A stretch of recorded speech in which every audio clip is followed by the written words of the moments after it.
ఇవి పాటించి చూడు, జీవితంలో బాధ అనేది ఉండదు. మన సమస్యలను ఇతరులకు చెప్పకూడదు. ఇతరుల సమస్యలలో మనం తలదూర్చకూడదు. నీవు ఎల్లప్పుడూ నవ్వుతూ ఉండు. ఎంతలా అంటే నీ చిరునవ్వు ముందు నీ సమస్యలు కూడా చిన్న పోయేంతలా. నీకు విలువనివ్వని చోట, నీ విలువ గుర్తించని చోట నీ అవసరం ఉండదు. అలాంటప్పుడు అక్కడి నుంచి, అలాంటి వాళ్ళ నుండి దూరంగా వెళ్ళిపో. చూసేవాళ్ళు చుట్టూ లేకున్నా సరే పుష్పం వికసించడం మానదు. నీ పని నువ్వు నిశ్శబ్దంగా చేసుకుంటూ వెళ్ళు. దారి వెతుక్కుంటూ వస్తారు.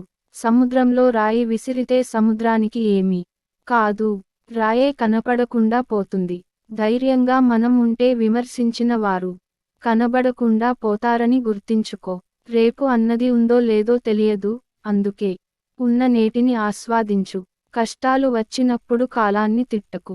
నాకే ఎందుకు ఇలా అవుతుంది? ఒక్క మాట గుర్తించుకో, కాలం మంచి ఆటగాడికే పోటీ ఇస్తుంది, కానీ చేతగాని చవటలకు కాదు. ఆడి చూడు, గెలుపు చాలా గొప్పగా ఉంటుంది. జీవితం ఎప్పుడూ ఒకేలా ఉండదు. ఇప్పుడు నవ్వేవాడికి ఏడ్చే రోజు, ఏడ్చేవాడికి నవ్వే రోజు తప్పక వస్తుంది. కాస్త ఓపిక పట్టాలి అంతే. ఫ్రెండ్స్, మరింత విలువైన సమాచారం కొరకు మన ఛానల్ని సబ్స్క్రైబ్ చేసుకోండి. ధన్యవాదాలు.